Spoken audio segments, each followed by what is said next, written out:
సోమవతి అమావాస్య వ్రతకథ. శేషకల్పపు పైన శయనిస్తున్న భీష్మ పితామహుని దగ్గరికి ధర్మనిరంతుడైన ధర్మరాజు వచ్చి సాష్టాంగ నమస్కారాలు చేసి ఇలా అడిగిరి. తాత, దుర్యోధన దురాగతం వలన మన కులము అంతయు నశించును. మేము 5గురము మిగిలేము. సంతతి నాశనం చేసి హృదయములో సంతోషం కలగడము లేదు.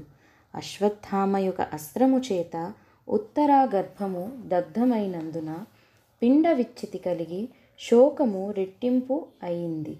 బహుకాలమున జీవించే సంతానము ఎలా కలుగుతుంది?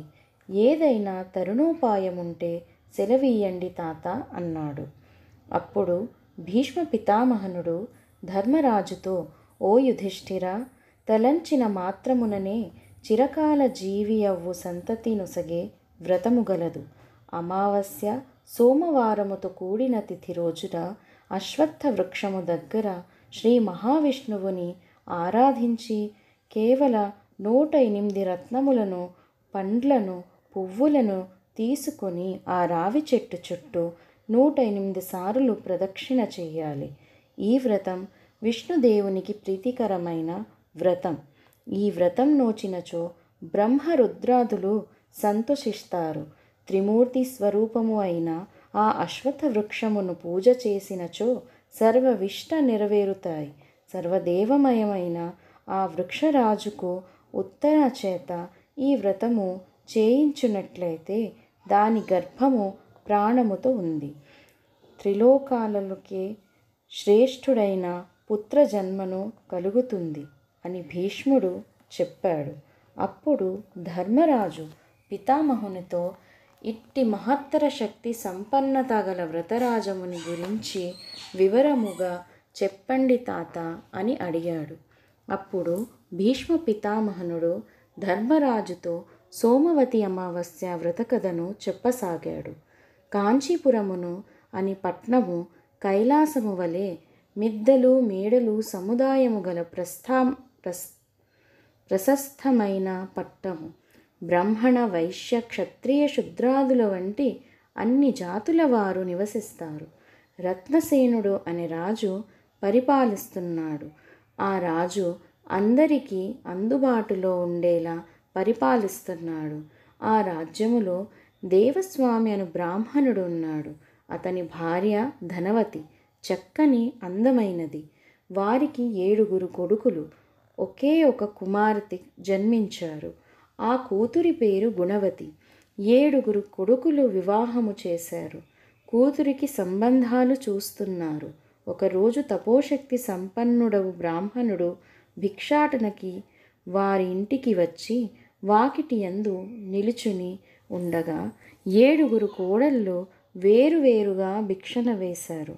వారు అందరినీ దీర్ఘ సౌభాగ్యవతిగా ఆశీర్వదించారు.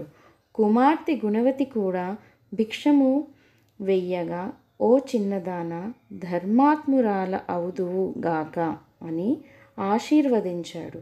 వెంటనే గుణవతి చిన్నబుచ్చుకొని జరిగింది తల్లితో చెప్పింది.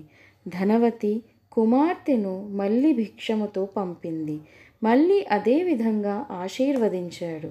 అప్పుడు ధనవతి, ఓ విప్రశ్రేష్ఠుడా, 7 కొడుకులకు 7 కోడళ్లకు దీర్ఘ సౌభాగ్యవతి ఇచ్చి నా కూతురికి ధర్మాత్మురాలు అవుదువు అని ఆశీర్వదించావు.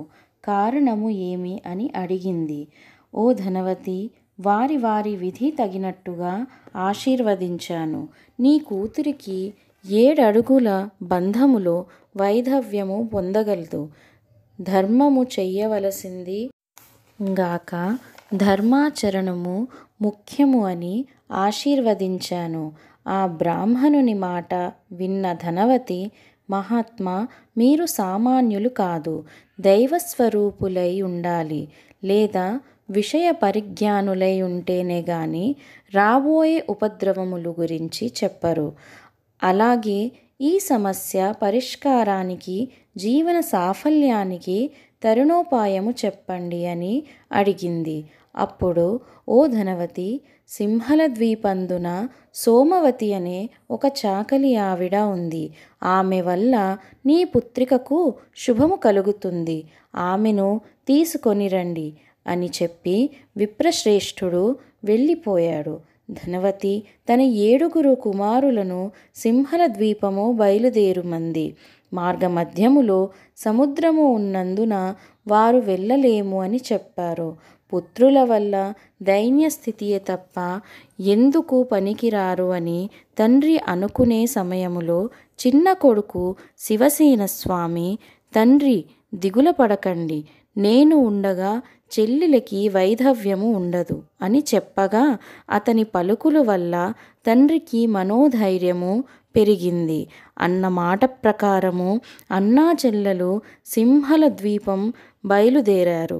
శివస్వామి చెల్లెలితో కొన్ని రోజులకు సముద్రమునకు చేరి సముద్రము దాటి ప్రయత్నములో ఆ తీరములో విశాలమైన మర్రి చెట్టు కింద విశ్రాంతి తీసుకున్నాడు. ఆ చెట్టు పైన ఒక గద్ద పిల్లలిని పెట్టి ప్రతిరోజు ఎరని తెచ్చి పిల్లలకు ఆహారముగా పెట్టేది. ఆ రోజు కూడా రోజులాగే ఎరన తెచ్చి పెట్టగా పిల్లలు తీసుకోలేదు. అప్పుడు తల్లి, ఎందుకు అమ్మా ఆహారము తీసుకోలేదు అని అడిగినది. అప్పుడు పిల్లలు, తల్లి, ఏ చెట్టు కింద 2 మానవులు ఆకలితో మలమల మాడిపోతున్నారు. వారు పస్తుల ఉండి మేము ఎలా భోజనం చెయ్యగలము అన్నాయి. అప్పుడు గద్ద క్రిందకి వచ్చి, విప్రోత్తమ, మీరు ఏ కార్యం నిమిత్తము వచ్చారు అని అడిగింది. అప్పుడు శివస్వామి కార్యస్వరూపమంతా చెప్పాడు.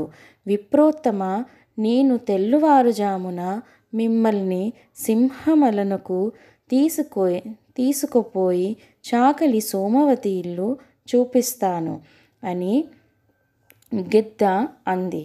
అన్న మాట ప్రకారము సోమ అక్క ఇల్లు దగ్గర దించింది. అన్నా చెల్లెలు కలిసి సోమ ఇంటిని నలికి శుభ్ర చెయ్యసాగారు. సోమ తన కొడుకులను, కోడలను వాకిలి శుభ్రం చేసి సర్వాంత సుందరంగా చేసిన వారు ఎవ్వరు అని అడిగినది. దానికి మేమే అన్నారు.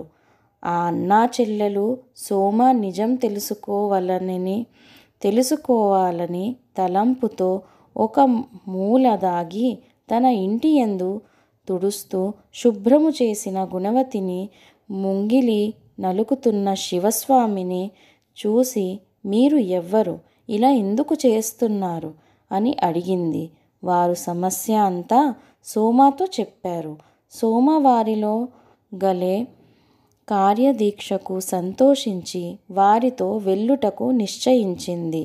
లోపలకు వచ్చి తన వారితో కాంచీపురం వెళ్ళుచున్నట్టుగా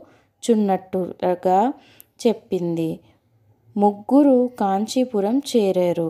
శివస్వామి చెల్లెలికి ఉజ్జయిని నగరములో శివశర్మ కొడుకు రుద్రశర్మతో పెళ్లి నిశ్చయమైంది. శుభముహూర్త సమయములో సోమ దగ్గర ఉండి వివాహం జరిపించింది. వివాహ ప్రధాన హోమాలు జరుగుతున్న సమయములో సప్తపది మధ్యమున రుద్రశర్మ మృతి నొందాడు. గుణవతి నిశ్చేష్టురాలుగా అయింది. ఘోరున విలపించింది. బంధువులంతా వినపించారు. సోమ మాత్రం నిశ్చల మనస్కురాలై తన వ్రతఫలాన్ని గుణవతికి ధారపోసింది. ఆ వ్రతరాజ ప్రభావం వలన రుద్రశర్మ నిద్ర నుండి లేచినచో వాడి వలన లేచాడు. అందరూ పరమానందభరితులయ్యారు. అమావాస్య వ్రతాన్ని ఉపదేశించి సోమ తన ఇంటికి బయలుదేరింది. సోమ తన మనోనిబ్బరముతో చనిపోయిన బ్రాహ్మణునికి బ్రతికించడం వలన సింహమలనులో తన వారంతా చనిపోయారు.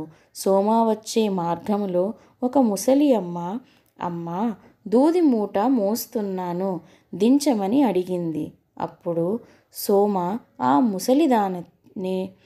ముసలిదాన్న, నేడు అమావాస్య సోమవారం, నేను దీక్షలో ఉన్నాను, దూది ముట్టను అన్నది. కొంచెము దూరం వెళ్ళాకే ముల్లంగి దుంపల గల బుట్టను దించమని మరొక స్త్రీ అడిగింది. సోమ ఆమెకు కూడా అలాగే చెప్పింది. నది తీరములో చేరి అక్కడ స్నానము చేసి అశ్వత్థ వృక్ష మూలమున శ్రీమన్నారాయణుని ఆరాధించి గులకురాలు తీసుకొని 108 ప్రదక్షిణలు చేసింది. అలా చెయ్యడం వలన అక్కడ చనిపోయిన తన వారంతా లేచి నిలుచున్నారు. సోమ తన ఇల్లు చేరుకోగానే జరిగింది తెలుసుకున్నది. నా వ్రతరాజ ప్రభావము గుణవతికి ఇవ్వడం వలన ఇలా జరిగింది. దూదిని ముల్లంగిని తాకక అమావాస్య సోమవతి వ్రతం చేయడం వలన మీరంతా బ్రతికారు. కావున మీరందరూ సోమవతి అమావాస్య వ్రతము తప్పకుండా చేయండి. ఈ వ్రతం చేయడం వల్ల దీర్ఘ సౌభాగ్య సంపదలు పొందగలరు అని వారి చేత వ్రతము చేయించి వైకుంఠనాథుడి సాన్నిధ్యం పొందింది. ఈ విధంగా భీష్మ పితామహుడు సోమవతి అమావాస్య వ్రత కథని ధర్మరాజుకి చెప్పాడు. ఇది విన్న ధర్మరాజు పితామహ ఆ వ్రత విధానము ఎట్టిదో ప్రభావపూర్వకంగా వివరించి చెప్పుమని కోరాడు. అప్పుడు భీష్ముడు ధర్మరాజుతో సోమవతి అమావాస్య వ్రత విధానాన్ని ఇలా చెప్పసాగాడు. అమావాస్య సోమవారము వచ్చిన రోజున ఈ వ్రతము చెయ్యాలి.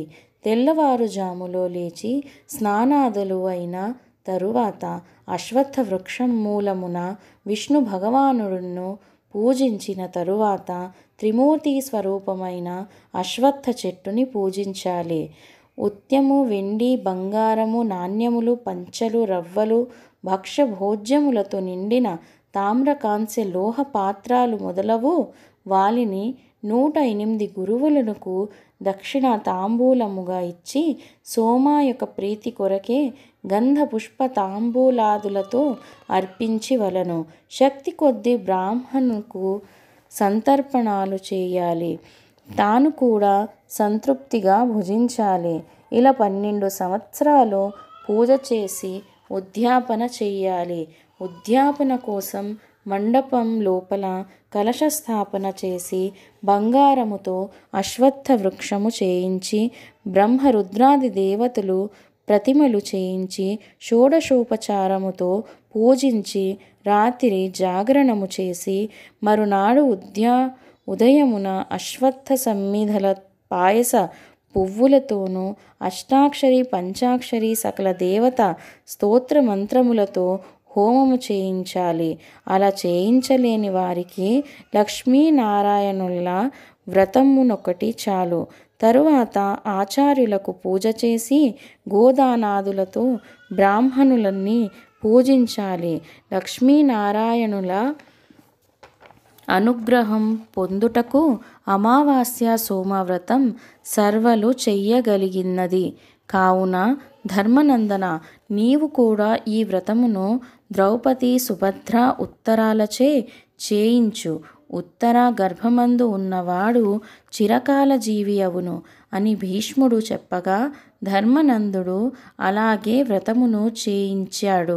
ఈ వ్రత రాజప్రభావము వల్ల ఉత్తర గర్భ సంభూతుడు చిరకాలము జీవితుడై ఉత్తరోత్తరాభివృద్ధి నొందెను. ఇది భవిష్యోత్తర పురాణమందలి అమావాస్య సోమవతి వ్రతం సంపూర్ణం.